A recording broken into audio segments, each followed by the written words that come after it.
हरे कृष्ण कृष्ण कृष्ण हरे हरे, हरे राम राम राम हरे हरे। हरे कृष्ण, आपका हार्दिक पुनः स्वागतम। रामायण की श्रृंखला हम लोग श्रवण कर रहे हैं, जिसमें सुंदर कांड का वर्णन चल रहा है, जिसमें हनुमान जी लंका में प्रवेश कर चुके हैं और रावण का समस्त लंका नगरी में सीता माता का पता लगाने के लिए सर्वत्र भ्रमण कर चुके हैं रात्रि के समय। तो उसी बीच में एक घटना घटी, और अब वो कहाँ है? तो हनुमान जी पहुंचे कहाँ पे? हनुमान जी पहुंचे जब विभीषण के शयन कक्ष से बाहर निकले, और जब पुष्पक विमान से पुनः वो आगे की तरफ बढ़े, तो एक वट वृक्ष के माध्यम से होते हुए वो सारे बागीचे को देखते हुए जा रहे थे। तभी उन्हें विभीषण का सुंदर महल दिखा, जिसमें राम के चिन्हों का अर्थात विष्णु चिन्हों से अंकित था। शंख चक्र गदा पद्म विजय पताका ऊपर फहरा रही थी गरुध्वज के रूप में। और गार्डन में देखते हैं कि तुलसी माता का बड़ा ही विशेष रूप से सज्जा अर्थात उनका श्रृंगार करके वो पूजन कर रहे हैं, और दीपक भी जल रहा है। तो हनुमान जी को आश्चर्य हुआ कि इस लंका नगरी में ये कौन है, कौन स्थान है, ये कौन विशेष व्यक्ति है जो मेरे स्वामी का नाम भी अंकित कर रखा है। राम नाम से दीवालों पे उसने अंकित कर रखा है। अंकित मतलब जैसे टैटू बनाते हैं ना आप लोग, उस तरह से प्रिंटेड है। तो बड़ा ही आश्चर्य हुआ। तो उन्होंने मन में ही विचार किया कि कहीं ऐसा तो ना हो कि ये माया का ही एक आडंबर मेरे लिए रचा गया हो, और मैं कहीं से किसी जास गुप्तचर गुप्तचर जो है वो मुझे देख लिया हो, और रावण ने ऐसा व्यवस्था कर दिया हो कि मैं अब आगे बढ़ूं, इस महल में प्रवेश करूं और मुझे बंदी बना लिया जाए। तो हनुमान जी भी बुद्धि वाले हैं। भक्त जो होते हैं ना, कृष्ण भजे सो बड़ चतुर, जो भगवान हरि के हैं भक्त और उनके सेवक, तो भगवान स्वयं बुद्धि देते हैं। हनुमान जी आगे जाके ये सारी चर्चाएं करेंगे एक विशेष वार्तालाप में, कि ये सारे कार्य कैसे कर पाए और किसकी कृपा से कर पाए और किस अवस्था में कर पाए, और कब कब वो कार्य जो असंभव था वो कार्य करवाए। जैसे हम लोग अपने जीवन में कोई कार्य करते हैं तो देखते हैं ना, हम अपना ही श्रेय लेते हैं, हमने कर दिया। हमने नहीं किया है, उसके पीछे बहुत सारा नेटवर्क होता है। जैसे आप कोई कॉम्प्लिकेटेड मशीन चलाते हैं, आप सबसे सरल अगर उदाहरण अगर देने का प्रयास करूं मैं छोटी बुद्धि से, तो सबसे सुंदर है कि आप लोगों के पास Android phone, Apple phone, laptop, tab हो सकते हैं, जिसके माध्यम से अभी आप लोग ऑनलाइन सुन रहे हैं। स्क्रीन पे सिर्फ एक आपको एक लेयर दिखता है, लेकिन उस स्क्रीन के पीछे, वो हार्ड स्क्रीन के पीछे कितना सॉफ्टवेयर है और कितने हार्डवेयर के उसमें पार्ट्स लगे हैं। इससे आप लोग समझ पाएंगे ना कि सामने जो दिखता है उसके पीछे कितना कार्य चल रहा है। उसके अंदर बैटरी भी है, सेंसर भी है, बोर्ड भी है, और तरह तरह के उसे ऐप इंस्टॉल किए हैं, तब जाके आपका एंड्रॉयड आपके हाथ में मूव कर रहा है। उसी तरह से प्रकृति हर जगह जीवों को उसके क्षमता और उसके भगवान की अनुमति के अनुसार उसको वो सारे कार्य करने की क्या होती है, विशेष उसको अनुमति प्राप्त होता है कि आप ये कर पाओगे। हनुमान जी किसी चीज को जानते हैं कि जो मैं कार्य कर रहा हूं वो मैं नहीं कर रहा हूं, राम की विशेष कृपा है। हल उस विभीषण को भी इन्होंने यही बात कहा कि आप चिंता ना कीजिए, मैं तो प्रत्यक्ष सेवा में हूं, परंतु आपने नाम के रूप में उनकी सेवा आप अर्पण कर रहे हो, स्मरण के रूप में अपनी सेवा दे रहे हो, आपसे आप प्रत्यक्ष उनके संपर्क में हो। विभीषण को हनुमान जी बोल रहे हैं। मैं तो तमोगुनी व्यक्ति हूँ, शरीर ले रखा हूं, लेकिन उनके पास रह के भी कभी कभी अपराध हो जाता है, सेवा ही नहीं कर पाते हैं। तो सेवा के लिए पास या दूर का होना जरूरी नहीं है। सेवा, स्वामी की सेवा, गुरु की सेवा करने के लिए सामर्थ्य और आप में भाव होना चाहिए, बस। सेवा तो कोई 1 रुपए से भी कर सकता है और आपको पूरी दुनिया का संपत्ति दे सकता है। तो आगे राम सेतु पे भी एक छोटा चमत्कार दिखाएंगे भगवान। और हनुमान जी का वहां पे भी अभिमान को क्या करेंगे, शांत कर देंगे। मतलब अभिमान जब होता है ना, भक्तों में भी कभी कभी अभिमान हो सकता है। हम ये नहीं कह सकते कि भक्तों में अभिमान होता ही नहीं है, होता है। अर्जुन का भी अभिमान का दमन किया भगवान ने, कितनी लीलाएं, एक बार नहीं 4-5 बार। तो भगवान ये चाहते हैं, भगवान हमसे ये कि जब मैं इस पूरे जगत का स्वामी हूं, मुझ में अभिमान नहीं है, तो मेरे सेवक, मेरे प्रेमी भक्तों में अभिमान, तो अभिमान जो है वो नहीं होना चाहिए। तो ये कार्य जितने चल रहे हैं, ये हनुमान जी आगे जाके श्रेय देंगे, किसको देंगे? भगवान को। तो वो भी इस हम लोग दृश्य को सुनेंगे और देखेंगे और समझने का प्रयास करेंगे अपने हृदय पटल पे। तो यहाँ पे एक हम बता रहे थे कि हनुमान जी जब उनसे मिले और सारी व्यथा बताएं, तो दोनों में सुंदर वार्तालाप हुआ और फिर विभीषण ने उनको सीता माता का पूरा वृतांत सुना दिया कि वो 1 वर्ष लगभग होने को आया है और वो किस अवस्था में है, कहाँ पे है। तो सुनिए, क्योंकि अब विश्वास इनमें अडिग हो गया। विश्वास जो है हनुमान जी का भी उनकी बातों पे हुआ, और क्योंकि दो भक्त हैं, दो भक्त एक दूसरे को ठगेंगे थोड़ी। भक्त तो है वो तो भगवान के और भक्तों की सेवा और उनके ही समीप ले जाने का सारा चेष्टा करता है।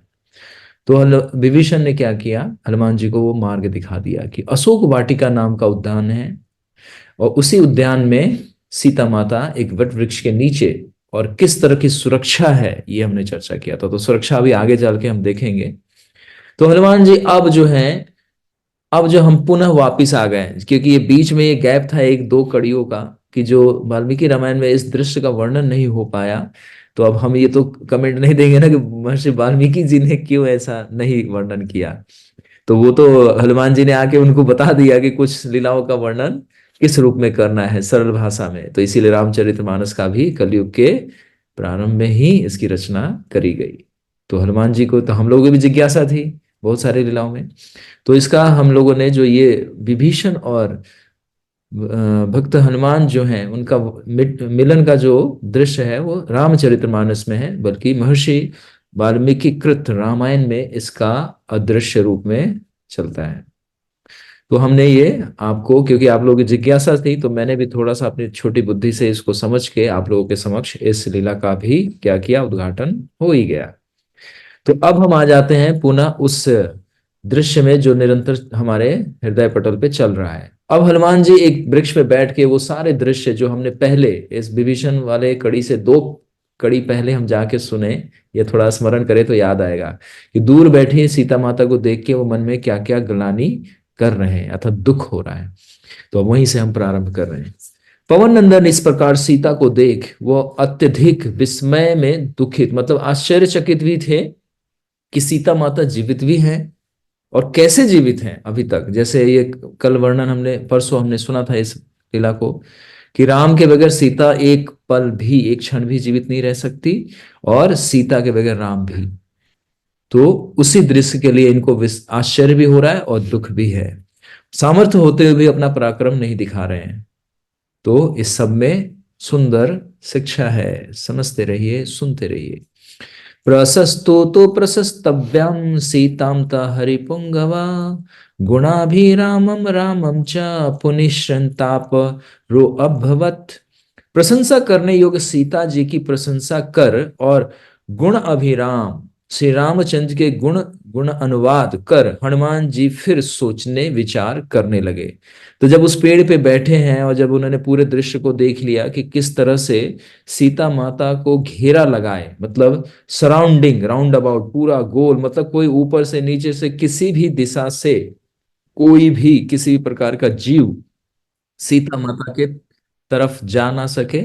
मतलब इसलिए नहीं कि सीता माता इतनी वो है कि युद्ध कर रही, वो इसलिए कि सीता माता को यहां से कोई अपहरण, मतलब जैसे ये अपहरण करके लाया था, उसे देखे कि राम शक्तिशाली हैं, ये अनुभव हो चुका है। रावण को एक बार नहीं बहुत बार अनुभव होगा, और हर बार हम आपको स्मरण कराते रहेंगे राम हमेशा भयभीत है वास्तव में। जो रावण है सीता माता को जब लाया है तो भयभीत हुआ था, तभी तो उसने विमान को, पुष्पक विमान को पूरे मन की गति से भगाया था अंत में, कि चलो अब अगर विलंब किया तो कहीं हमारा काम गड़बड़ हो जाएगा।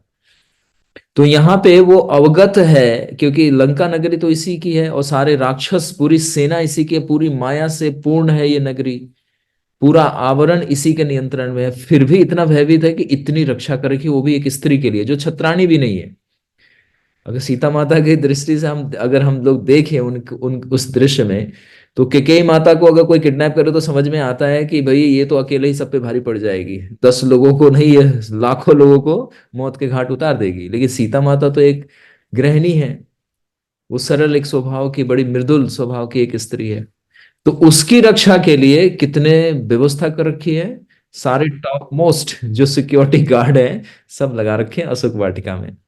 तो हनुमान जी ये सारे विचार कर रहे हैं और उसी बीच में इनके मन में आ रहा है राम के प्रति विचार। तो राम के प्रति विचार क्या आ रहा है, एक मुहूर्त भर कुछ सोच तेजस्वी हनुमान जी ने नेत्रों में अश्रु भरकर सीता जी के लिए विलाप कर मन ही मन कहने लगे।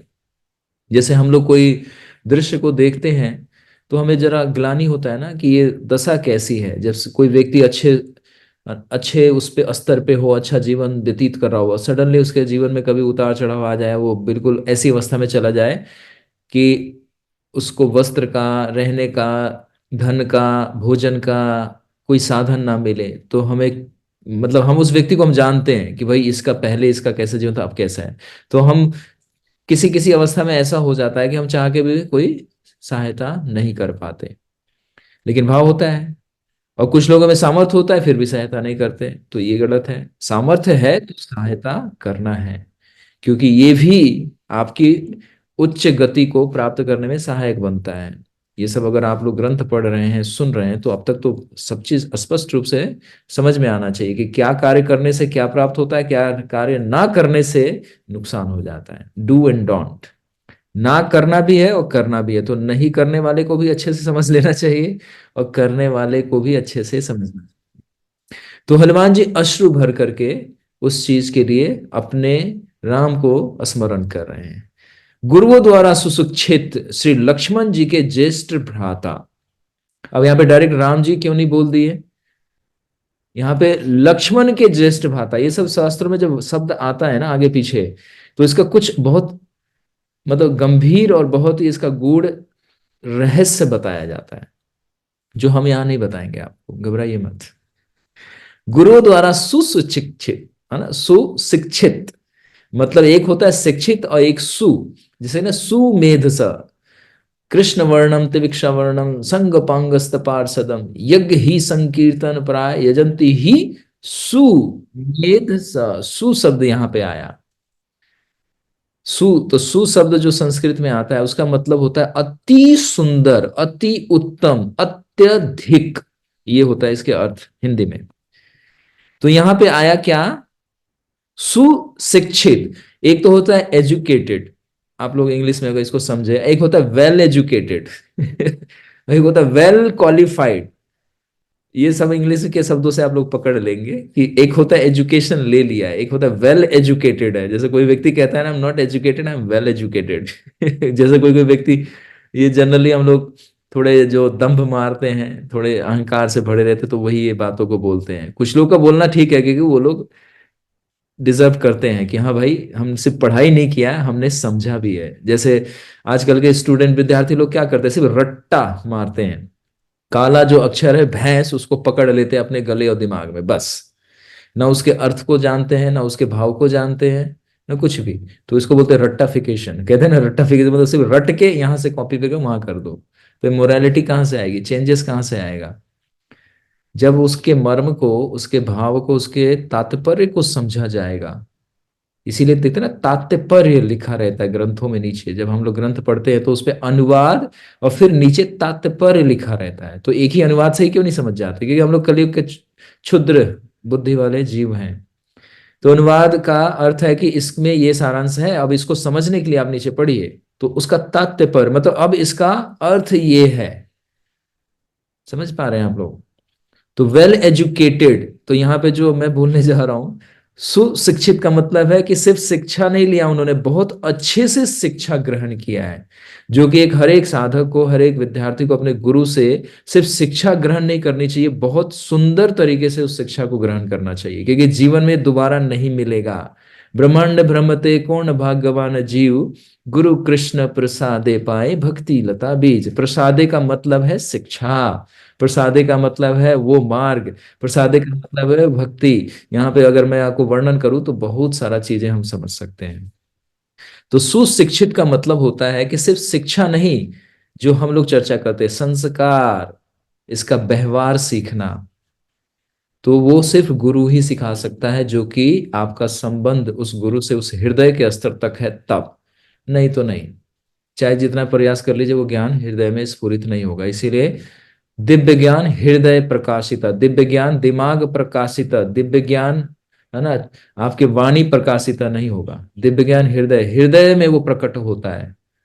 जैसे बीज है वो कहाँ अंकुरित होता है? भूमि के अंदर। अब कुछ लोग कह देंगे ऊपर भी होता है, तो मैं जो उदाहरण दे रहा हूं उसी को पकड़िए आप बस। बाकी दिमाग तो बहुत कुछ एक्सक्यूज दे सकता है। तो सुशिक्षित क्यों बोला, लक्ष्मण क्यों बोला, अब देखेंगे कौन इसका अर्थ बताएंगे बाद में, ठीक। पत्नी सीता जब ऐसे कष्ट भोग रही है तब दूसरों का कहना ही क्या है। अर्थात हनुमान जी मन में विचार, उनके थॉट प्रोसेस चल रहे हैं। सीता मैया सामने बैठी हैं पेड़ के नीचे, बड़ी दयनीय अवस्था में, और ये वृक्ष के ऊपर बैठे बैठे उस दृश्य को देख के कि ये स्त्री जो कि पूरे जगत की महारानी है, पूरी पृथ्वी की सुविधाएं नहीं बल्कि तीनों लोक का ये भोग करने योग्य सारी सुविधाएं इसके चरणों में होने चाहिए, और वो किस अवस्था में है, ऐसे कष्ट भोग रही है, तब दूसरों का क्या कहना। दूसरों का अर्थ मतलब राम के बारे में इंडिकेशन दे रहे हैं। जो ऊपर आया ना, लक्ष्मण के ज्येष्ठ भ्राता, तो ये दूसरों का कहना ही क्या, तो दूसरा शब्द आया श्री रामचंद्र के लिए, है ना। अब दूसरा में कोई कहे अरे वो दूसरे की बात कर रही है, दूसरे की बात नहीं, यहाँ दूसरा शब्द श्री रामचंद्र के लिए यहाँ पे प्रयोग किया जा रहा है। काल के प्रभाव को उल्लंघन करना सर्वथा दुस्साध्य है। यहां पे भी दू आया, एक तो सु आता है, एक दू आता है। एक होता है गति, एक होता है दुर्गति हो गई, जैसे आप लोग समझते हैं ना।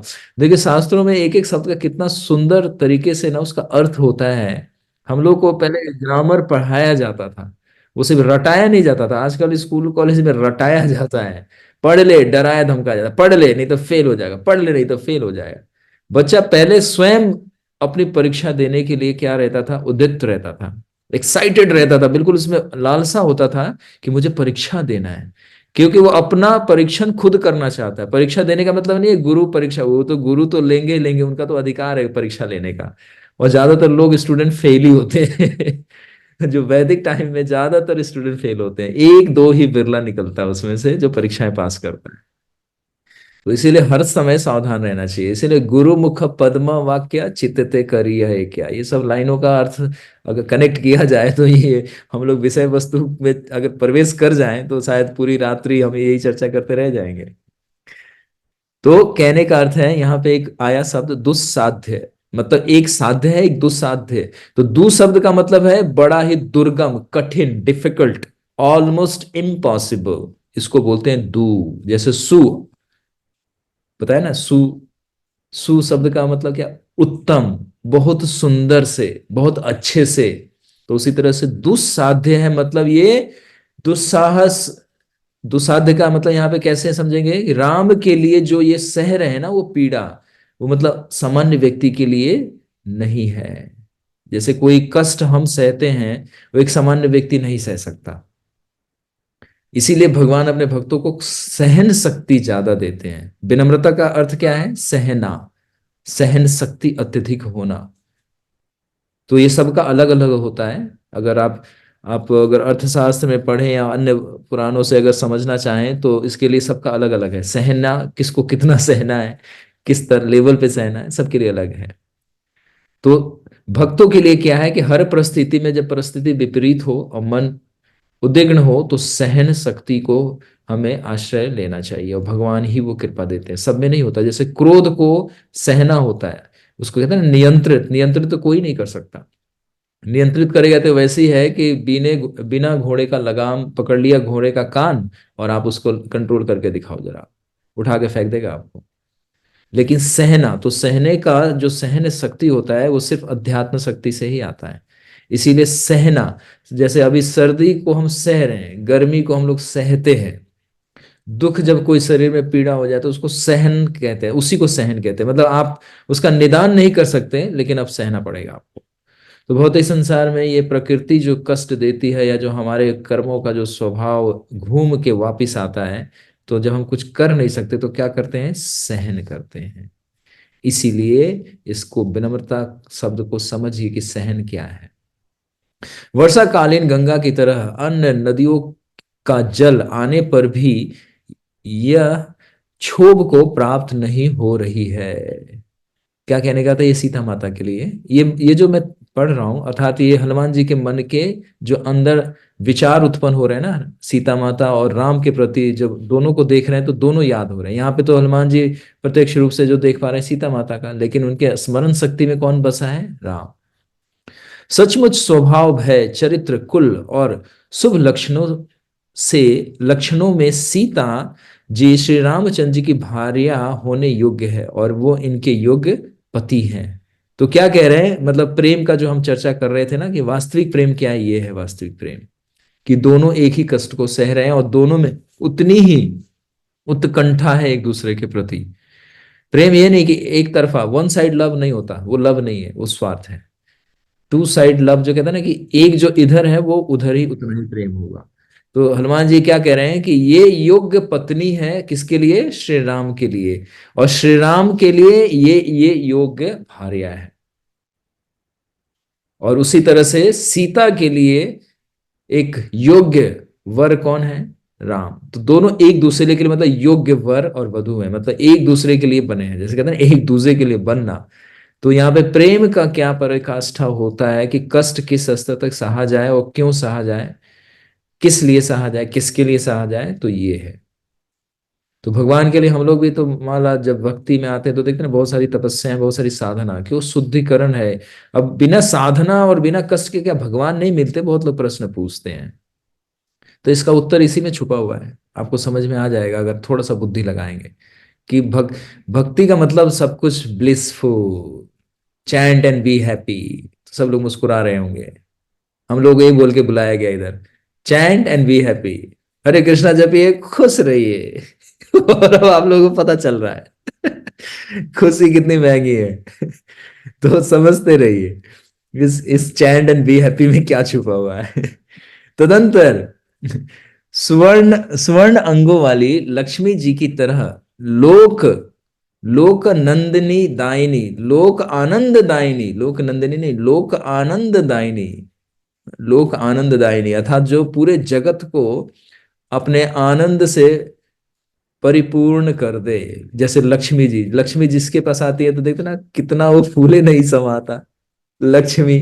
तो इसीलिए बोला जा रहा है लोक नंदिनी लक्ष्मी जी की तरह। लक्ष्मी किसी के पास भी आए, चाहे वो ब्राह्मण के पास आए, राजा के पास आए, शत्रु के पास आए, किसी निर्धन के पास आए या किसी धनाढ़ सेठ के पास जाए, सब इसको देख के बड़े प्रसन्न होते हैं। लक्ष्मी जी का सिर्फ दर्शन से सारी खुशियां मिल जाती है। तो इसीलिए हनुमान जी इतना हंस के तो नहीं बोल रहे, वो तो गंभीर है। तो हम आपको समझाने का प्रयास कर रहे हैं कि लक्ष्मी जी के तरह लोक, है ना, आनंददायिनी, मतलब लक्ष्मी, मैं यहाँ पे ये बता रहा था कि लक्ष्मी जी कैसे लोक को आनंदित करती हैं, तो मैं उस दृश्य पे मैं आपको थोड़ा सा बताने का प्रयास किया कि लोक आनंददायिनी कैसी है। तो लोक आनंददायिनी ऐसी है लक्ष्मी जी, वो सरस्वती जी के रूप में आए, सीता माता और श्रीमती राधिका के रूप में आए तो इतने लोगों को आनंद नहीं मिलेगा, लेकिन लक्ष्मी जी अपने रूप में आए तो सब आनंदित हो जाएंगे, सभी प्रफुल्लित हो जाएंगे। तो यहाँ पे हनुमान जी कह रहे हैं कि जो लक्ष्मी जी पूरे जगत को लोक, है ना, पूरे लोक को अर्थात पूरे जगत को जो अपने दर्शन से आनंद प्रदान करती हैं और जिनके दर्शन से सभी पवित्र हो जाते हैं और जिनके दर्शन से सर्व गुण संपन्न हो जाते हैं, हनुमान जी के मन से रामचंद्र जी के पास जा कहने लगे। अब देखिए, अब यहाँ पे रामचंद्र जी के पास जाके कहने लगा था तो उनका मन अब जा रहा है। अब थोड़ा सा अब इसको विजुलाइज कीजिएगा आप लोग मूवीज देखते हैं तो देखते हैं ना एक सैटेलाइट में, एक इन सेट में एक थोड़ा सा कॉर्नर में एक पिक्चर आ जाता है और व्यक्ति सोच रहा होता है। ऐसे वैसे हम लोग पहले कॉमिक पढ़ते थे पहले, है ना, कॉमिक मतलब आज वाला कॉमिक तो सब कचरा वाला है, पहले में, है ना, विक्रम बेताल, बेताल तस्वीर, ये सब पंचरात्रि की कॉमिक की कथाएं वाली बुक होते थे। तो एंटरटेनमेंट का साधन जैसे जैसे कलयुग आया तो वैसे वैसे परिवर्तित हो गया। तो बाल्यावस्था में हमने भी पढ़ रखा है ये सब चीजें। तो उसमें होता था, इनसेट में दिखाते थे वो पिक्चर, एक और एक व्यक्ति बात कर रहा है, वो डॉट डॉट करके दिखाते थे। तो हनुमान जी अब कहाँ चले गए? रामचंद्र जी के पास मन से जा रहे हैं, अर्थात अब इस दृश्य में सिर्फ राम जी हैं और हनुमान जी हैं। तो हनुमान जी भगवान राम को ये बात कह रहे हैं, क्या कह रहे हैं? इन विशालाक्षी सीता के लिए तो श्री रामचंद्र जी ने महाबली बाली को और रावण की तरह पराक्रमी काबंध को भी मृत्यु के घाट उतार दिया। अब ये दृश्य देख रहे हैं, कौन देख रहे हैं? हनुमान जी, जबकि इसमें वो सम्मिलित नहीं है, परंतु उनके पराक्रम को ये स्मरण कर रहे हैं कि सीता को ही काबंध ने क्या किया था, पकड़ा था ना सीता माता को, हाथी काट दिए थे है ना? तो हाथी काट दिए थे ना भगवान ने काबंध का। श्री रामचंद्र जी के इन्हीं के युद्ध में भयंकर पराक्रमी विराट को उसी प्रकार मारा था जिस प्रकार इंद्र ने संवसा संवरासुर को भी संवरासुर को वध किया। इन्हीं के लिए श्री रामचंद्र जी ने अग्निशिखा की तरह चमचमाते बाणों से जन्म स्थान निवासी भयंकर कर्म करने वाले 14,000 राक्षसों को मृत्यु के घाट उतारा था। ये सब आक्रमण करने आए थे ना, सीता का हरण करने आए थे। खर दूषण त्रिशिरा याद आया आप लोगों को? तो ये हनुमान जी स्मरण कर रहे हैं। युद्ध में खर त्रिशिरा और महातेजस्वी दूषण को प्रसिद्ध श्री रामचंद्र जी ने ही मृत्यु के घाट उतारा है। ऐश्वर्य वनराणाम च दुर्लभ वाली पालितम अस्या निमिते सुग्रीवम प्राप्त लोका सत्कृतम। इन्हीं के पीछे दुर्लभ बानरों का राज्य जिनका पालन पाली करता था, लोकमान्य सुग्रीव को प्रदान कर दिया। इन्हीं के पीछे तो सुग्रीव को जो बाली से जो राज्य छीन कर उसका वध करके जो दिया था, उसके पीछे मूल कारण क्या था? सीता माता की खोज में सहायता करेंगे कौन? सुग्रीव। तो मूल कारण सीता माता बनी ना। तो सुग्रीव को जो राज्य मिला वो सीता माता कारण है राम भगवान ने अपने आप को नहीं बोला कि सीता के कारण, तो हनुमान जी स्मरण कर रहे हैं। मैंने भी इन्हीं विशालाक्षी जानकी के लिए समुद्र फांदा और यह लंकापुरी को देखा। कह रहे हैं कि मैंने भी इसी सीता के लिए, अर्थात मैं जो आया हूं, मैं कोई हॉलिडे रिसोर्ट समझ के या छुट्टी मनाने नहीं आया हूं। यहाँ पे बहुत सारे फल फ्रूट मिलते हैं जो उधर नहीं मिलते होंगे भारत में, इसलिए नहीं आए हैं। हनुमान जी क्या कह रहे हैं कि मैं भी इसी विशालाक्षी सीता के लिए ही तो समुद्र को लांघ करके आया हूं। मेरी समझ में तो यदि श्री रामचंद्र जी की इन देवी के लिए केवल वह पृथ्वी ही नहीं बल्कि समस्त लंका को भी उलट दे या इसका विध्वंस कर दे तो भी ऐसा करना उचित ही है। हनुमान जी अपना रोष प्रकट कर रहे हैं कि इस सीता को इतना कष्ट दे रहे हैं यहाँ के निवासी रावण, तो इस लंका को ही विनाश कर दिया जाए तो ये भी कोई बहुत बड़ी बात नहीं है, मतलब छोटी बात मानी जाएगी। यदि त्रिलोक की राज्य और जनक नंदिनी की तुलना की जाए तो त्रिलोकी का राज्य सीता की एक कला के बराबर भी तो नहीं हो सकता। एक कला मतलब समझते हैं एक अंश, एक अंश के बराबर भी नहीं है। क्योंकि धर्मात्मा महात्मा जनक की यह सूता सीता पातिव्रत, पातिव्रत में एक तो पत्नी व्रत होता है, पाति तो मतलब पत्नी, पति के प्रति लॉयल्टी रखना, मतलब समर्पित रहना सदैव, धर्म के निर्वाह करने में पूर्ण दृढ़ है। तो कह रहे हैं कि ये धर्म को निर्वाह करने में पूरी तरह से दृढ़ है, मतलब डिटरमाइंड है, अपने प्रोमिसेस से और अपने डिटर्मिनेशन से कभी भी वो पथभ्रष्ट नहीं हो सकती। पद्म रेणु की तरह खेती की धूल से धूसरित हल की नोक से जुते हुए खेत से यह पृथ्वी को चीर करके प्रकट हुई थी। तो इनका वर्थ को स्मरण कर रहे हैं हनुमान जी। और बड़े पराक्रमी श्रेष्ठ स्वभाव वाले, युद्ध में कभी पीठ ना दिखाने वाले महाराज दशरथ को महायशस्विनी जेठी, जेठी मतलब सबसे एल्डरली सन के वाइफ को कहा जाता है जेठी। आप लोग जो विलेज में होंगे उनको समझ में आ गया होगा। तो जेठी मतलब जो सबसे बड़ी बहू जो परिवार में आती है।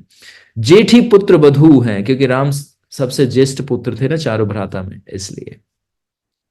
और धर्मात्मा कृतज्ञ तथा प्रसिद्ध पुरुष श्री रामचंद्र जी की प्यारी भार्या जो इस समय ये विचारी राक्षसियों के वश में आ पड़ी है, अपने पति के प्रेम की वशवर्तिनी, यह घर के समस्त सुख को भोग समस्त सुख व भोग को त्याग कर वन के दुखों की रत्ती भर भी परवाह न कर निर्जन वन में चली आई थी।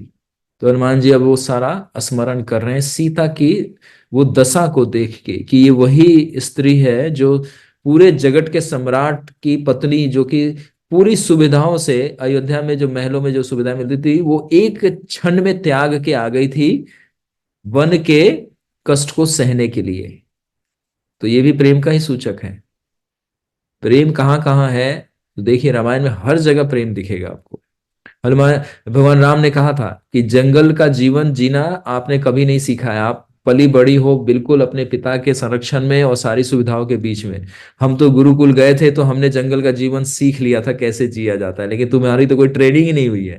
ये भगवान राम ने कहा था जब भगवान का वनवास लीला जब चल रहा था। तो सीता माता जब जितने भी तर्क से वो रोकना चाह रही थी, तो वो बोले ना, भगवान राम बोले, तो सीता माता ने सारे तर्कों के उत्तर दिए बिल्कुल धर्म के संगत, और बड़े ही दृढ़ संकल्प से कहा कि ये ही कष्ट मेरे जीवन का क्या है, उपहार है, क्योंकि आप है ना। बस तो भगवान राम, राम के लिए उन्होंने ऐसा कहा। तो इसीलिए कह रहे हैं कि वही सीता जो कि पूरे महल के, अयोध्या के समस्त सुखों को त्याग करके वो जंगल के कष्टों को अपना भाग्य समझ के उसका निर्वाह किया। अर्थात निर्वाह मतलब जीवन व्यतीत किया उसने। और फल फूल खा करके, कंद मूल खा करके ही संतुष्ट रहा करती थी।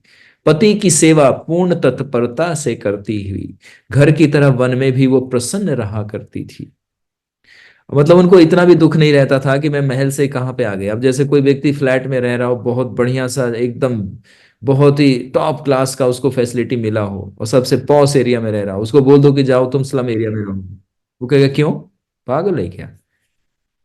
तो उसी तरह से इनको बोला गया महल छोड़ के कहाँ चली गई। लेकिन इनमें जरा सा भी ये नहीं आया कि मैं महल में रह रही थी, अब कहाँ जंगल में एक कुटीर बना के रह रही हूँ, जिसमें कोई एसी नहीं, कोई फैन नहीं, कोई कूलर नहीं, कोई एक्वागार्ड नहीं लगा।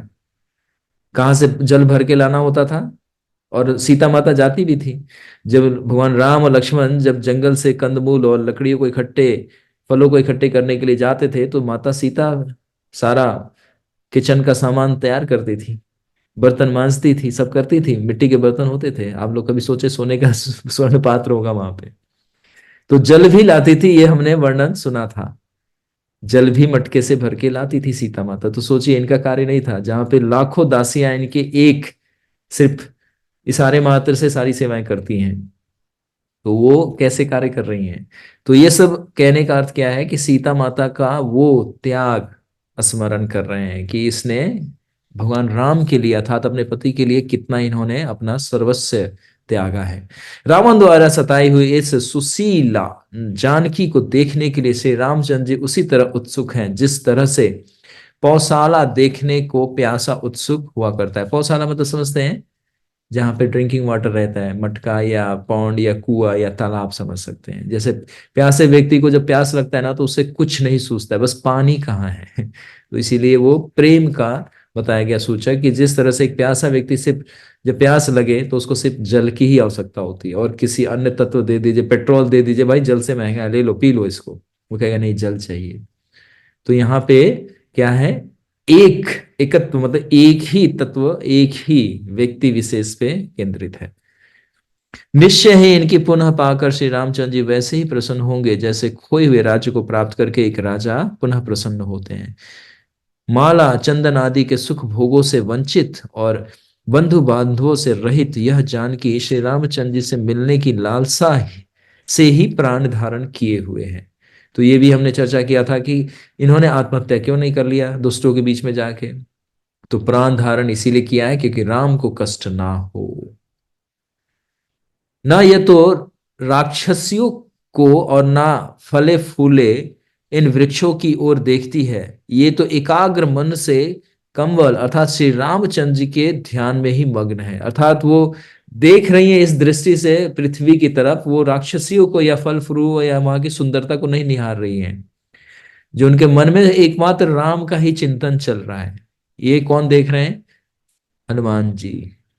कि उनके मन में क्या चिंतन चल रहा है, क्योंकि स्त्रियों के लिए उनके पति ही भूषण है, बल्कि भूषण से भी बढ़कर ही है। अतः यह पति वियोग के कारण शोभा योग्य होने पर भी ये शोभायमान नहीं हो रही है, अर्थात सीता माता की दुर्दशा।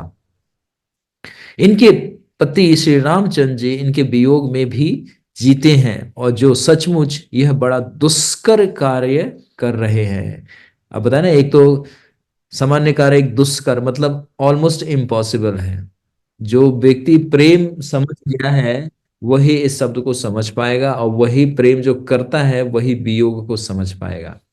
इसीलिए हम लोगों की जो भक्ति मार्ग है, ये कौन सा मार्ग है? Separation, love in separation.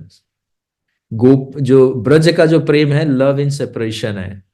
इसीलिए भगवान ने ब्रज लीला किया था कि यूनियन से ज्यादा सेपरेशन, मतलब जब हम पास रहते हैं तो हमें प्रेम का अनुभव नहीं होता ना। तो भगवान से कौन कितना प्रेम करता है, कौन किसके प्रति कितना, वो जब दूर जाता है तब पता चलता है कि प्रेम क्या है। तो लव इन सेपरेशन हम लोग का पाथ कौन सा है? कि भगवान हमारे पास नहीं है, लेकिन हम सारे चेष्टा उन्हीं के लिए कर रहे हैं। तो लव इन सेपरेशन, इसके प्रति श्री रामचंद्र जी ने इसके वियोग में भी जीते हैं। तो हनुमान जी कह रहे हैं कि इसी कारण से सीता, अब हनुमान राम जी भी तो कह सकते थे ना कि मेरे पास लाखों रानियां हो सकती हैं, लेकिन सीता ही क्यों? क्योंकि प्रेम है, इसलिए प्रेम। अब ये चर्चा हमने किया था, इस पे दोबारा नहीं जाएंगे, कि आजकल का जो लोग प्रेम दिखाते हैं, जो प्रतीक मानते हैं, वो प्रेम नहीं है। क्षमा कीजिए, हमारे को थोड़ा सा सर्दी ने सता दिया, क्षमा चाहेंगे सभी भक्तों से। आज वही कमल नयनी सीता बिकट नेत्रों वाली राक्षसियों के पहरे में वृक्ष के नीचे बैठी चिंताग्रस्त है। क्या कह रहे हैं कि विश्व विश्व के इस धरातल के नहीं बल्कि तीनों लोकों में श्रेष्ठ रक्षक हैं कौन? राम और लक्ष्मण। जो किसी समय में ये उनके अधीन रह के ये रक्षित रहे, मतलब सुरक्षित थी। और आज वही सीता कहाँ है? राक्षसियों के बीच में भयभीत बैठी हुई है। कभी कभी ऐसा होता है ना, व्यक्ति बहुत अपने आप को सुरक्षित महसूस करता है, लेकिन अगले पल ही उसको पता चल जाता है कि वो सुरक्षित नहीं है। ऐसा होता है ना जीवन में, बहुत बार आप लोगों को हुआ होगा कभी कभी ऐसा अनुभव। इसको बोलते हैं काल का पहिया, समय। समय आज किसके पास क्या है, कल किसके पास क्या होगा, नोबडीज नो। फूलों के भार से झुकी हुई अशोक वृक्ष की ये डालियां और वसंतकालीन यह निर्मल और सूर्य की अपेक्षा मंद किरणों वाला यह चंद्रमा इस देवी के शोक को और भी अधिक बढ़ा रहे हैं। बलवान कपिश्रेष्ठ हनुमान इस प्रकार मन ही मन भली भांति यह निश्चय करके कि यह सीता ही है और अपना प्रयोजन सिद्ध हुआ देखकर मन में वो पुनः फिर से उत्साह भर लिए और अच्छी तरह से उसी वृक्ष पे बैठ गए। अब देखिए यहाँ पे इतना दुख चला, और ये बार बार उत्साह, जीवन में बार बार कष्ट चिंता शोक आता है, बार बार उत्साह, बार बार उत्साह, है ना, बढ़ाते रहना चाहिए। क्योंकि हमने क्या बताया, उत्साह है तो ही जीवन है। जीवन का दूसरा का समानार्थी शब्द पूछें, जो जीवन जीने का सुंदर शैली जानना चाहते हो, सीक्रेट ऑफ लाइफ जानना चाहते हो, तो इसका यही एकमात्र शब्द है, उत्साह। अगर आप उत्साह हैं तो हो सकता है मृत व्यक्ति भी आपको देख के शायद जाग जाए। ऐसा है, शक्ति है, सामर्थ्य है ना। तो एक उत्साह कौन रख सकता है सदैव? जो भगवान के भक्ति मार्ग पे है, जो अच्छे से इस पथ को समझने का प्रयास कर रहा है या कर चुका है, वही उत्साह है ना। कहते हैं ना, हमारे 18वें अध्याय का 54वां श्लोक क्या कहता है?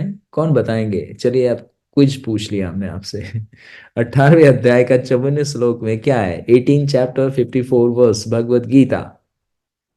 क्योंकि इससे संबंध आ गया ना, इसलिए हमने प्रश्न पूछ दिया।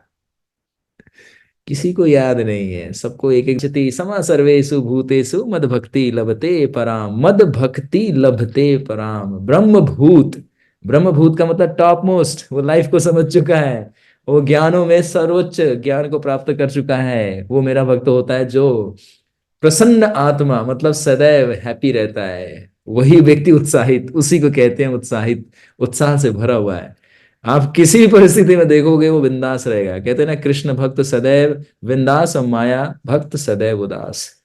जो मटेरियल एक्टिविटीज है उनके मुख सुबह तो बड़े हंसते खांसते जाते हैं, और सब शाम को आते हैं तो मुंह लटका रहता है, सारा गुस्सा बॉस का उन पे निकला रहता है, और सारा चीजों को कोई कुछ कहना चाहता है। सुरभि जी, आपका प्रश्न है। जल्दी से कमेंट दीजिए।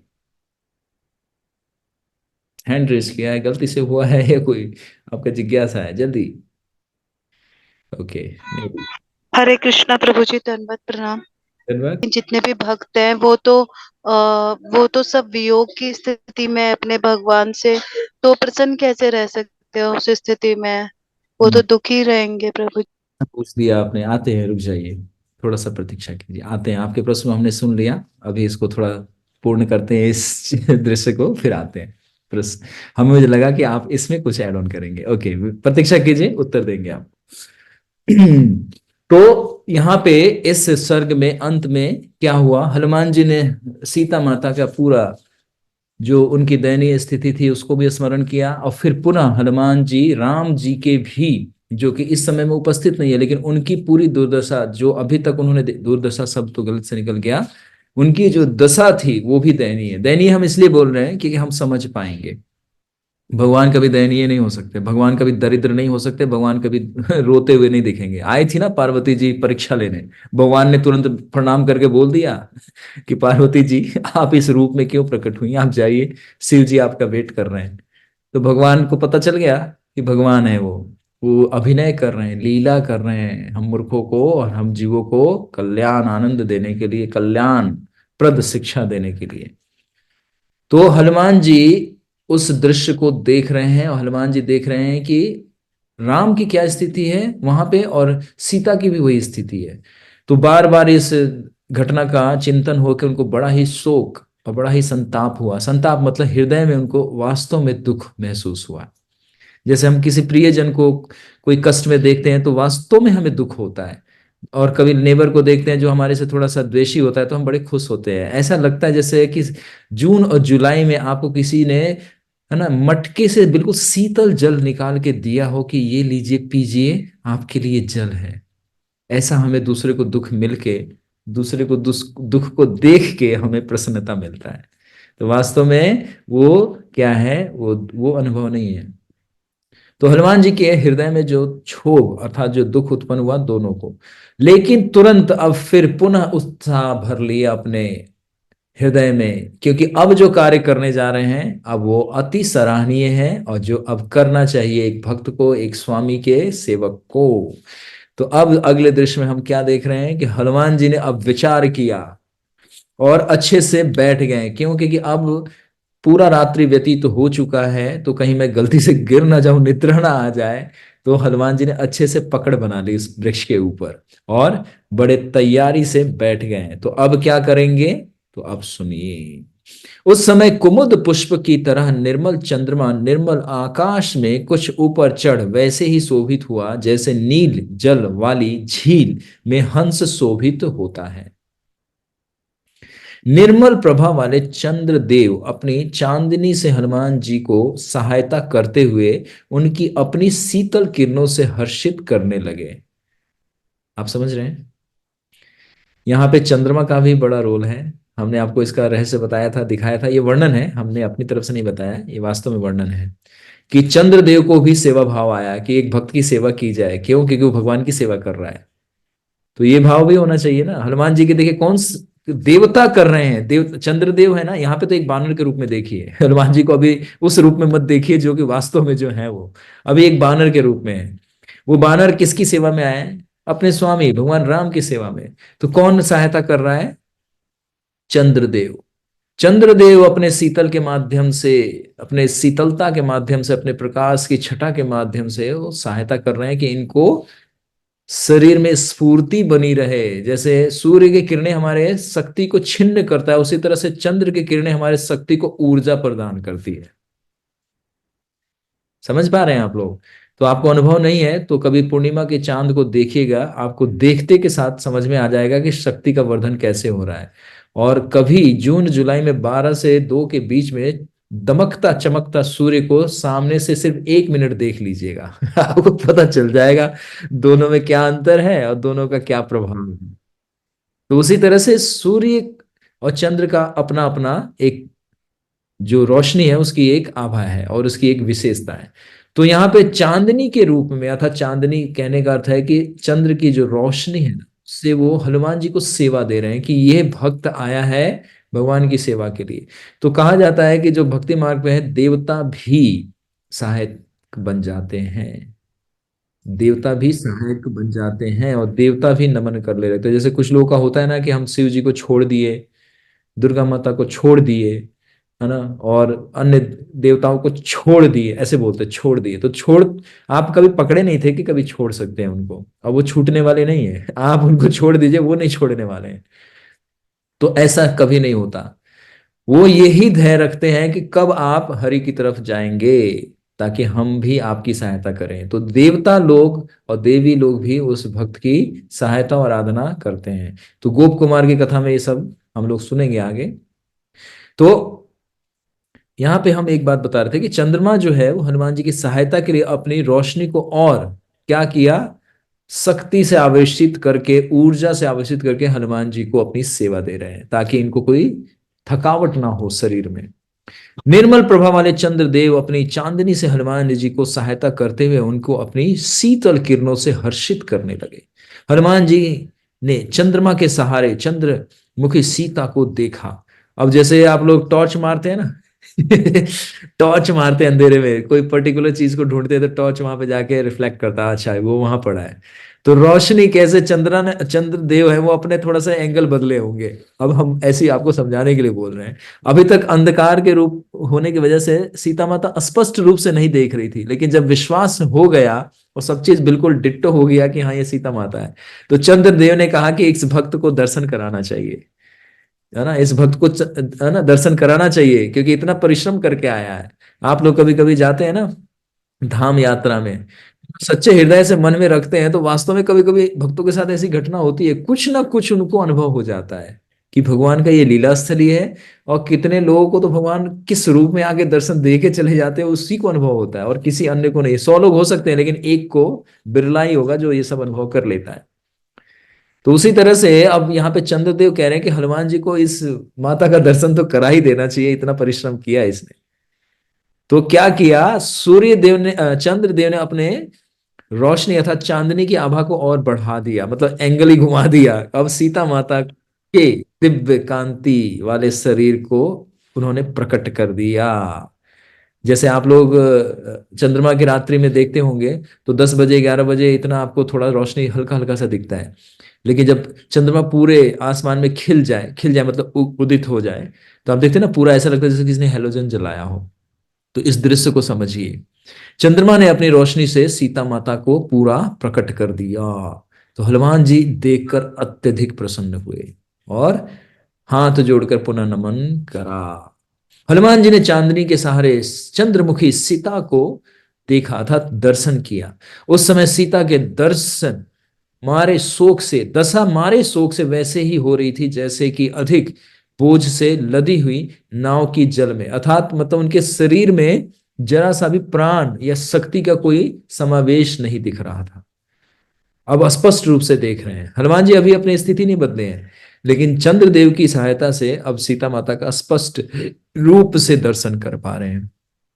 जानकी को देखते देखते पवन नंदन हनुमान जी की दृष्टि उन भयंकर शब्द वाले राक्षसियों पर भी पड़ी जो सीता जी के समीप ही बैठी हुई थी। तो अब सावधान हो जाइए, अब जो वर्णन आ रहा है बड़ा ही भयानक, बड़ा ही भयानक, है ना। सीता माता जी को तो अभी तक वो टारगेट करके देख रहे थे, लेकिन वो साइड में नहीं देख रहे थे कि और कौन कौन है। तो अब उनकी दृष्टि पड़ रही है, जो क्रॉस करके एक दूसरे को इधर उधर जा रहे हैं, वो राक्षसियां हैं, जो कि नाइट विजन और नाइट गार्ड है ये सारे। जानकी को देखते देखते पवन नंदन हनुमान जी की दृष्टि उन भयंकर शब्द करने वाली राक्षसियों पर पड़ी जो सीता जी के समीप ही कुछ तो बैठी थी और कुछ खड़ी थी। उन राक्षसियों में कोई कानी, कोई एक कान की, कोई बूची और कोई बहुत बड़े कानों वाली जैसे हाथी के कान हैं, कोई दोनों कानों की बूची, कोई कील की तरह नुकीले कानों वाली, तथा कोई मस्तक पर नाक धारण किए वाली और नाक से सांस लेती हुई, मतलब भयंकर सांस, सांस ही ऐसे ले रही है जैसे कह रहे कोई पाइप, बड़ा मोटे पाइप में फूंक मारता हो, ये खाली डब्बे में फूंक मारता हो हवा जी कहते, वैसे भयंकर सांस लेने वाली। उनमें से किसी के शरीर के ऊपर भाग बड़ा था, ऊपर भाग मतलब ऊपरी भाग बड़ा था, किसी की गर्दन पतली थी, क्योंकि भूत पिशाच ये सब की आकृति जो होती है ना अलग अलग होती है। पिशाच जो होते हैं ना, उनके मुख बिल्कुल चोंच के समान होते हैं। कुछ लोग डर के भाग रहे हैं घबराइए मत, हनुमान जी साथ में बैठे हैं, घबराइए मत कुछ लोग क्लास छोड़ के भाग रहे हैं वर्णन इसलिए है, हनुमान जी है, राम जी है, घबराइए मत। आपको पता रहना चाहिए ना कि हनुमान का नाम जब सुनाएंगे ना तो भूत पिशाच निकट नहीं आवत। आप हनुमान चालीसा याद रखिए, नहीं तो नरसिंह प्रेम याद रखिए। कुछ लोग भाग गए। वर्णन है, सुनना चाहिए, पता तो रहना चाहिए ना कि ये जगत में ये प्राणी भी हैं। तो मस्तक पर नाक वाली और नाक से सांस लेती हुई वो बैठी हुई, उनमें से किसी के शरीर ऊपरी भाग बहुत विशाल और निचला कटा मतलब पतला था। गर्दन पतली और लंबी थी, किसी के सिंग पर थोड़े बाल थे तो कोई बिल्कुल चांद के समान।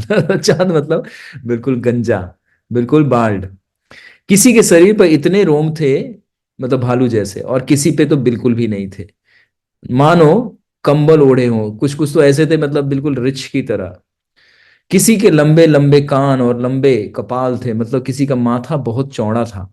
किसी की लंबी पेट थी, मतलब उसके पेट का जो भाग था वो बहुत लंबा था, क्योंकि ये लोग मतलब विचित्र हैं ना ये सब।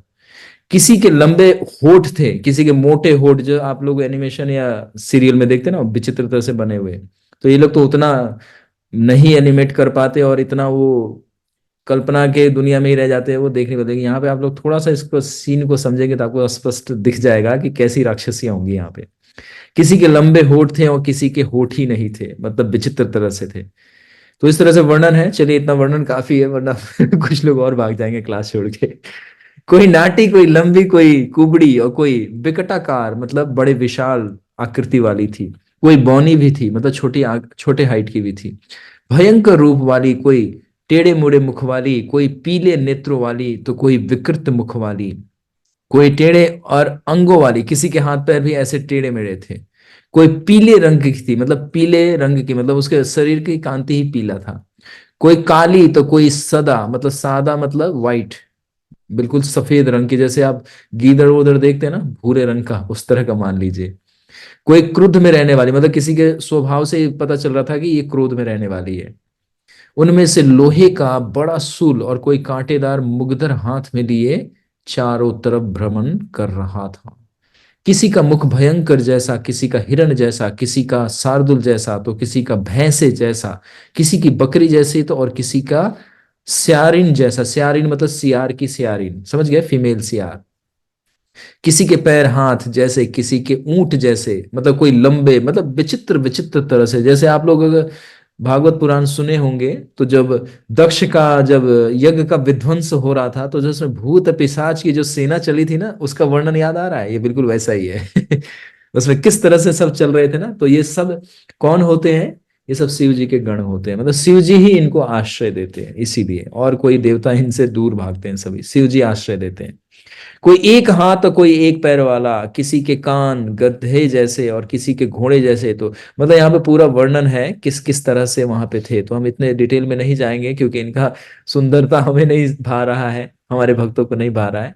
तो चलिए अब आते हैं। तो हनुमान जी इस दृश्य को देख रहे हैं कि किस किस प्रकार के कौन कौन से राक्षस असुरनी और वहां पे विचित्र रूप धारण किए हुए वो पहरा दे रही है। अब हम आगे भी इस कथा को बढ़ाएंगे, लेकिन आज समय समाप्ति यहीं पे हम करेंगे। और आपका कोई जिज्ञासा या प्रश्न है तो अब पूछिए, इस दृश्य को आगे लेके चलेंगे अगली श्रृंखला में। भक्तगण, अब आपका प्रश्न है, पूछिए, इससे संबंधित जो भी प्रश्न है पूछिए। उनकी आत्मा हमेशा प्रसन्न रहती है। बट प्रभु जी जितने भी साधक होते हैं तो हम्म, वास्तविकता में तो वो अपने भगवान से वियोग की स्थिति में है। तो हम्म, तो प्रभु जी वो इस स्थिति में प्रसन्न कैसे रह सकते हैं, क्योंकि वियोग में तो पीड़ा का अनुभव होता है। योग में पीड़ा का अनुभव होता है। उसी पीड़ा को तो अनुभव करना है, भक्ति वही पीड़ा, ये जो भक्ति की जो प्रक्रिया है उसी पीड़ा को अनुभव करना। मैंने एक शब्द बोला था, लव इन सेपरेशन। प्रेम जो करता है वो सदैव साथ ही रहेगा। विलग होने पे ही तो पीड़ा होता है ना। जब मिलन हो गया तो सब कुछ समाप्ति हो गया, आपको सब कुछ मिल ही गया। तो यहाँ पे जो आप मतलब तीन चार चीजों को एक ही साथ समझना चाह रही है, लेकिन मैं एक एक करके कुछ शब्दों में कुछ बोलने का प्रयास कर पा रहा हूं और आप समझ पाए तो मेरा सौभाग्य रहेगा। सबसे पहले कि भक्ति जो मार्ग है वो वही मार्ग है कि हम भगवान के समीप थे और किसी कारणवश इच्छा या द्वेष या कोई अपनी ऐसी अभिलाषा कि जो भगवान अपने धाम में वो हमें प्रस्तुत नहीं किए, अलग से वो दिए, क्योंकि हमारी ऐसी अभिलाषा थी। ये बहुत विस्तार उत्तर हो जाएगा, लेकिन मैं सारांश में बताने का प्रयास कर रहा हूं। तो हमें इस ऐसी अवस्था में डाला जहां पे अनुभव कर पाए कि हम जो वास्तव में जो इच्छा करें वो सही चॉइस नहीं था। जैसे बच्चे कभी कभी गलत चॉइस मांग लेते हैं और इतना जिद कर बैठते हैं कि माता पिता को ना पीट पाट के या डांट डपट के कहना, ले जो करना है कर, लेकिन यहाँ नहीं, बाहर निकल, भाग यहाँ से, जा कर कर ले, जब तेरा हो जाए मन तो वापस आ जाइयो, ऐसा बोलते हैं। तो उसी तरह से हम इस जगत में आ गए। अब आ गए तो वापस नहीं जा पाए, क्योंकि हमें ये भूल भुलैया है और ये इतना कॉम्प्लिकेटेड है, जैसे पजल गेम खेलते हैं ना, उसी तरह से ये भौतिक संसार की रचना है। तो वापस नहीं जा पाए। तो जब हम वापस नहीं जा पाए तो इस जगत में हम अब ढूंढ रहे हैं। तो जब ढूंढ रहे हैं तो ये सारी प्रक्रिया चल रही है। अब हमें मार्ग मिल रहा है, गुरु मिल रहे हैं, भगवान की कथा से हमें अपना खोया चेतना वापस आ रहा है, तो वापस जाने का मार्ग ढूंढ रहे हैं। तो वास्तव में प्रेम क्या है? संग में रह के सेवा करना, उसकी हर इच्छा पूर्ति को पूर्ण करना, ये है प्रेम। अब इस प्रेम का दूसरा पहलू देखिए। हनुमान जी इतना कुछ सुख सुविधा छोड़ के 1 महीना भटके जंगल जंगल, और अब इतना अपने जान को जोखिम में डाल के यहाँ पे लंका नगरी में आए, अपने प्राण को जोखिम में डाल के। ये भी प्रेम है। यहाँ पे रह के वो सेवा कर रहे हैं, किसके लिए? अपने स्वामी के लिए। तो ये भी प्रेम है। ठीक। तो यहाँ पे प्रसन्न नहीं हो रहे हैं, यहाँ तो दुखी हो जा रहे हैं, लेकिन फिर भी प्रसन्न हो जा रहे हैं। तो भक्त को कब प्रसन्न होना चाहिए, कब दुखी होना चाहिए? दुखी सदैव रहना चाहिए मन में, अपने हृदय से। किस लिए? कि मैं कृष्ण से बिलग हूं। यही जीवन का चरम लक्ष्य है। कभी भी सुख का अनुभव नहीं करना चाहिए। यही तो भक्ति में सिखाया जा रहा है कि जो हमें संसार लागे लो भालो, ये भालो नहीं, ये भालू है, नोच के खा जाएगा। तो ये संसार में कुछ भी मिल जाए उससे संतुष्टि नहीं मिलती है, जीवन की पूर्ति नहीं होती है। तो ये आंतरिक भाव है जो होना चाहिए। अगर हम लोग चैंट, जैसे मैंने आपको व्यंग्यात्मक रूप से बोल दिया, शुरू में ही बोल दिया, चैंट एंड बी हैप्पी। वास्तव में चैंट करने पे हैप्पी हैं, क्योंकि हमारे पास कोई साधन नहीं है, इसलिए भगवान ही हमारे आश्रय हैं। तो जगत में जब सब त्याग करते हैं तो भगवान के आश्रय में आए हुए, तो जब हम नाम जपते हैं तो जो अनुभूति हो पाता है ना, वो आनंद है। तो वो आनंद ले रहे हैं हम इस दुख के संसार में, दुख के स्थान में। तो वास्तविक आनंद क्या है? धाम में, भगवान के संग, उनके सामने प्रत्यक्ष रूप से उनकी सेवा में, उनके संग रहने में, उन्हीं के साथ सदैव वास करने में, वो वास्तविक प्रेम और वास्तविक क्या है? हमारा आनंद है। तो भक्त कैसे लेंगे? क्योंकि अब यहाँ पे आ गए हैं, तो अब जब जब उनकी कथा पढ़ेंगे, जब जब उनको अपनी अनुभूति होगा, तब तब वो आनंद का अनुभव करेंगे। लेकिन वास्तविक आनंद तो तभी मिलेगी ना जब कृष्ण प्रत्यक्ष रूप से सामने होंगे। तो इसलिए इस जगत में भक्त कब कब आनंद लेता है? वो कभी भी आनंद नहीं लेता है। अब हमने ये श्लोक बोला तो हमने ये बोला कि वो प्रभावित नहीं होगा। आप देखिए, एक ही श्लोक के इतने सारे भाव प्रकट होते हैं। तो जब हम लोग जब उसको प्रस्तुत करते हैं तो उस दृश्य से उसको, अर्थ को सामने लाने का प्रयास करते हैं। इसीलिए एक ही श्लोक पे इतने आचार्यों की टीका टिप्पणी होती है। आप देखेंगे, कभी पढ़ेंगे सुनेंगे, आपको लगेगा ये आचार्य तो ये बताना चाह रहे थे, ये आचार्य ये बताना। तो वो भाव का भक्ति है, वो भक्त का भक्ति है, उसका भाव भगवान के प्रति वो रूप है, तो वो उस रूप में देख रहा है। अब जैसे एक ही भगवान कुरुक्षेत्र में रथ चला रहे हैं, वो कृष्ण है, अर्जुन के लिए सारथी हैं, और सामने से भीष्म पितामह देख रहे हैं। वो कौन देख रहे हैं? मेरे स्वामी इस रथ चला रहे हैं, कितना सुंदर लग रहे हैं। और सेम टाइम उनको कह रहे हैं कि मैं तुम्हारा वध भी कर दूंगा। अब इस भाव को समझ ही नहीं पाएंगे, विरोधाभास लगेगा। आनंद भी ले रहे हैं, क्रोध भाव भी है, और सामने शत्रु की तरफ प्रहार भी कर रहे हैं। तो आप समझ ही नहीं पाएंगे, नहीं समझ पाएंगे। इसीलिए शास्त्र गुरु ये सब चाहिए होगा, हमारे को, हमारी बुद्धि है ही नहीं इतनी। तो कमिंग टू द पॉइंट, कि भक्त इस जगत में खुश कैसे रहेगा, और खुश कैसे हो जाएगा, और खुश क्यों रहेगा? तो खुश इसलिए रहेगा कि उसको मार्ग मिल गया। जैसे व्यक्ति कोई घर घर से रास्ता खो जाए, लेकिन वो रास्ते में ही है, घर पहुंचा नहीं, लेकिन उसको रास्ते का मार्ग, घर का मार्ग मिल गया, और कोई व्यक्ति विशेष मिल गया, तो वो खुश हो जाएगा। लेकिन वास्तविक खुशी कब मिलेगी? जब वो घर पहुंच जाएगा। तो अब जो रास्ते में जो खुश हो रहा है, क्या वो खुशी को खुशी मानना चाहिए या नहीं मानना चाहिए? मुझे कोई बताएं, या सुरभि जी आप ही इस चीज को मुझे थोड़ा स्पष्ट कीजिए। जो रास्ते में जो खुश हो गया, जिसको मिल गया या कोई व्यक्ति मिल गया तो वो खुश हो रहा है, तो वास्तव में वो खुशी है या नहीं है, या जब वो उसको घर पहुंचे तभी खुश होना। प्रसन्न आत्मा, जो मेरा कहने का जो यहाँ पे तात्पर्य था, ये जो भाव जो मैं थोड़े अपने छोटी बुद्धि से बोल रहा था, कि भक्त को अब भक्ति मार्ग मिल गया, उसको वो दिव्य ज्ञान मिल रहा है, तो वो ब्रह्मभूत स्तर पे आ जाता है। मतलब उसको पता है कि ये मार्ग से मैं पहुंच ही जाऊंगा। जैसे उस व्यक्ति को पता चल गया कि ये मार्ग मुझे घर तक पहुंचा देगा, ये व्यक्ति मुझे घर तक पहुंचाएगा, इसलिए वो प्रसन्न है, क्योंकि वो मार्ग में उसको सुख सुविधाएं नहीं मिलेगी। उसी तरह से भक्त को यहाँ पे कुछ भी नहीं मिलने वाला है। इस संसार से भगवान ने पहले बोले दुखालयम शाश्वतम, शोक भय मोह चिंता शत्रुता, क्या क्या बताया जाए आपको, ये सब कुछ यहाँ पे भरा पड़ा है। हर पल शत्रु बैठे हुए हैं। हम तो ये रामायण में ही देख रहे हैं, महाभारत में देख रहे हैं, है ना, हर जगह देख रहे हैं, हर पुराण में देखते हैं, हर जगह पे कोई भी भक्त के पीछे ऐसा नहीं आराम से बैठा है, वो उसके पीछे शत्रु लगे हुए हैं, हाथ पैर काट देते हैं, आंख निकाल लेते हैं। आप अगर जयदेव गोस्वामी का सुन ले, तो आपका तो मतलब रोंगटे खड़े हो जाएंगे कि भक्त हैं ये, हर ही पास पास में घूम रहे हैं, तो भगवान ऐसा क्यों करते हैं। तो ये सब बड़ा ही जटिल प्रश्न के उत्तर होंगे, आप लोगों को समझना पड़ेगा आगे और उच्च स्तर पे। तो इसको कंक्लूड करते हैं कि जिस तरह से वो व्यक्ति मार्ग में ही अनुभव कर रहा है, तो एक भक्त को इसलिए खुश रहना चाहिए, और इसलिए भी खुश रहना चाहिए कि जो इस मार्ग पे आया हुआ है ना।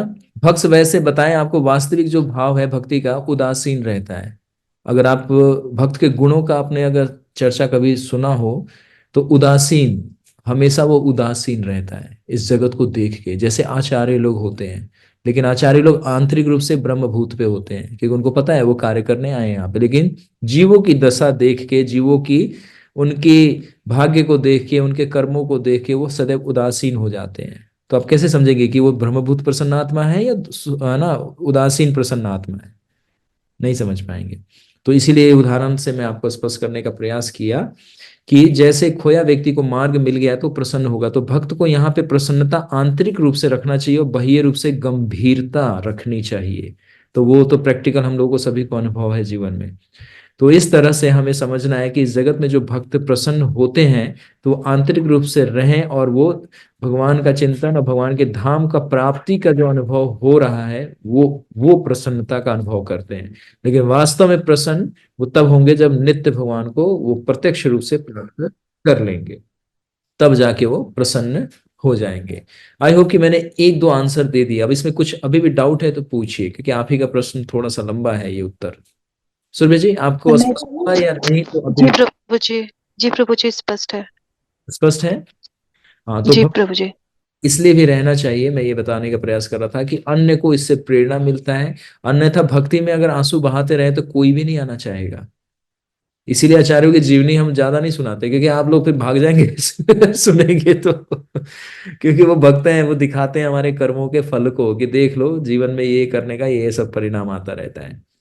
तो उदासीन रहना, कहीं कहीं विशेष उदासी रखना अनिवार्य है, और कभी कभी प्रसन्नता को भी प्रकट करना अनिवार्य है, क्यों? क्योंकि दूसरे लोग को इससे प्रेरणा मिलेगा। वरना हम क्या बोले, चैंट एंड बी हैप्पी। आपको क्या लगता है जपा के वक्त आप लोग बड़े हंसते हैं, बहुत प्रसन्न होते हैं? संघर्ष है ये मन और इस प्रकृति के बीच में, संघर्ष कर रहे हैं, मन रमता ही नहीं है, जप में जाता ही नहीं है। तो ये संघर्ष है हमारा, तो प्रसन्नता कहाँ से मिलेगा? और प्रसन्नता किस लिए? मतलब हमने कौन सा मतलब सोने का पहाड़ बना दिया कृष्ण के लिए कि हाँ भाई आपके लिए हमने गोवर्धन नया बनाया, आइए। अरे भाई, हम अपने ही पाप को, हम अपने ही कर्मों को काट रहे हैं, तो हमें तो और ग्लानि होना चाहिए। इसीलिए जो एक उच्च स्तर पे साधक जाता है तो वो क्रंदन करता है, रोता है। नयनम गलदश्रुधाराया, वदनम गदगद रुदया गिरा, पुलकै निचितम वपु कदा, तब नाम ग्रहणे भविष्यति। याद आ रहा है? अब आपको लव एंड सेपरेशन दिखा रहे हैं। चैतन्य महाप्रभु हंसते थे बचपन में, युवा अवस्था में बड़े गंभीर हुए, और फिर उसके बाद पूरी तरह भक्ति में लीन हो गए। एक और लीला है, तो भक्त अवतार में आके दिखाया ना भक्त को कैसे भक्ति करना है। तो हम लोग अब युवा से अब प्रौढ़ अवस्था में जा रहे हैं, तो गंभीर होना चाहिए कर्तव्यों के प्रति, भक्ति के प्रति। तो इसका क्या बताया गया? नाम ग्रहणे भविष्यति। जब नाम उच्चारण करेंगे ना तो रोना आएगा। वो रोना दिखावटी नहीं होना चाहिए। कल हम एक प्रवचन दे रहे थे कहीं पे, तो एक भक्त बोले कि मैं नाम लेते रोने लगता हूँ प्रभु जी। मैंने दो चार सिम्टम पूछ दिए उनके ही परिवार के सामने तो हंस हंस हंस के पागल हो गए। मैंने कहा पता चल गया आप रो रहे हैं तो क्या है, प्रेम है या दिखावा है? तो खुद ही आंसर दे दिए। तो उसी तरह से अंदर हृदय में रोना होना चाहिए कृष्ण के लिए, भक्ति के लिए, और बाह्य रूप से रोना। तो नाम जो लेगा तो वो क्या प्रसन्न नहीं होगा, क्योंकि कृष्ण नहीं है जीवन में, वो प्रसन्न कैसे हो सकता है। तो गंभीर भाव रहेगा वो। इसीलिए मैंने ये श्लोक पढ़ा, शिक्षाष्टकम का ये श्लोक है। नाम ग्रहणे भविष्यति नयनम गलदश्रु धाराया वदनम गदगद रुदया गिरा पुलकै निचितम वपु कदा तब नाम ग्रहणे भविष्यति। नाम उच्चारण करते वक्त गले में ही वो अटक जाएगा। मतलब आप जैसे कोई रोता है ना दुख से, वो बोल नहीं पाता। बच्चे को कभी तेज डांट दो तो आवाज ही नहीं निकलती उसकी, तो वो गला अवरुद्ध हो जाता है। ये है भक्ति। तो हम प्रारंभ में ये भक्ति इसलिए नहीं बता सकते क्योंकि आप लोग उत्साहित हैं। आप लोगों को चाहिए chant and be happy, dance and be happy, eat and fight, इसलिए प्रसाद खिलाते हैं खूब। बाद में गोस्वामी लोग छाछ पी के कहते हैं कृष्ण हो गया, अब प्रसाद नहीं खाना है।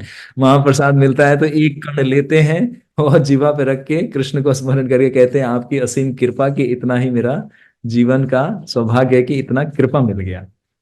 तो इसीलिए आहार निद्रा ये सब पे नियंत्रण किया जाता है। ये सब उच्च स्तर है, अभी नहीं। अभी तो हम लोग अभी साधक हैं, तो अभी सब खाली थोड़ा थोड़ा सूचना ले रहे हैं इन सब चीजों पे। ठीक। तो चलिए इसको कंक्लूड करते हैं कि भक्त को प्रसन्न इसलिए ही रहना चाहिए क्योंकि हाँ हमारा मार्ग प्रसन्नता का है, और हमारा हर कार्य प्रसन्नता का है, दूसरों को सुख देने वाला है, दूसरों को मार्ग देने वाला है, इसलिए प्रसन्न रहना चाहिए। और जब हम संतुष्ट रहेंगे, प्रसन्न रहेंगे, तभी तो बाकी कर्तव्य को निभा पाएंगे ना। अब रोते बिलखते कोई व्यक्ति को कोई लाइक नहीं करेगा, सब कहेंगे ये रोता ही रहता है, हटाओ इसको यहाँ से। तो ये सब चीजों को समझना है प्रैक्टिकल में। और आंतरिक क्या है, तो वो मूल रहस्य अब आपको पता है कि भगवान से हम बिछड़ गए हैं। हमें इस जगत में कभी भी प्रसन्न रहने का प्रयास नहीं करना चाहिए। और वो प्रयास हमारा परिवार, समाज, सुविधा, भौतिक प्रगति, ये सब चीजें हैं। ठीक है। चलिए तो अब इतने पे ही कंक्लूड करेंगे। नो मोर क्वेश्चंस क्योंकि इट्स टू लेट। तो अब कल हम लोग इस चर्चा को आगे बढ़ाएंगे। आज के लिए यहीं पे विराम। आज हमने देखा कि हनुमान जी, राम जी और सीता माता के हृदय में कौन सी वेदना चल रही है भक्त समझ जाता है। जैसे कहते हैं ना कि हरि या गुरु के हृदय में क्या चल रहा है तो भक्त समझ जाता है। उसी तरह से अगर हमारा कनेक्शन इतना स्ट्रांग है तो हम समझ पाएंगे। नहीं तो बस भैया अच्छा कथा मिलता है, अच्छा प्रसाद मिलता है, अच्छा सुख सुविधा है, अब हम जीवन के रहस्य को समझ गए, थोड़ा बहुत प्रॉब्लम तो चुटकी बजाते सॉल्व कर लेते हैं, चलो क्या पड़ी है। तो याद रखिए ये सर्कल घूम रहा है, हम उसी में घूमते रह जाएंगे। इस सर्कल से बाहर निकलना है। तो इसीलिए स्पर्श करने का प्रयास करना चाहिए, उस बुद्धि, उस ज्ञान से अपने भगवान, अपने गुरु के उस मर्म को समझने का प्रयास करना चाहिए। सेवा का भाव जागृत करना चाहिए, तब जाके वो हमें कृपा मिलेगा, जो कि हनुमान जी में ये सब दिखता है। इसीलिए सीता माता के हृदय को दूर से देख के वो समझ पाए, सिर्फ स्थिति को देख के समझ गए कि क्या चल रहा है। तो ये सब चीजें हनुमान जी में विद्यमान हैं। इसीलिए विशेष भक्त हैं ये, राम द्वारा चयन किया गया ये श्रेष्ठ भक्त हैं। समझ गए। तो हनुमान जी अब आगे सीता माता को कौन सी गाथा सुनाने वाले हैं और क्या चेष्टा करेंगे जिससे माता का आकर्षण इनकी तरफ जाएगा, ध्यान मतलब जाएगा। और हनुमान जी क्या चेष्टा से माता को अपना परिचय देते हैं, तो ये सब आने वाली श्रृंखला में है। बड़ा रोचक है। और उससे पहले ये रक्षकों के बारे में थोड़ा सा और चर्चा करेंगे। और बाकी तो फिर हनुमान जी जो रोमांच देने वाले हैं, सारे बच्चे लोग तैयार रहिएगा आप लोग। ठीक। तो आज यहीं पे विराम, फिर हम लोग अगली श्रृंखला में मिलेंगे। श्री श्री सीताराम लक्ष्मण भक्त हनुमान की जय, श्री श्री वाल्मीकि जी की जय, श्री श्री राधा श्याम सुंदर की जय, श्रील प्रभुपाद की जय, गौर भक्त वृंद की जय। Thank you very much. Hari बोल।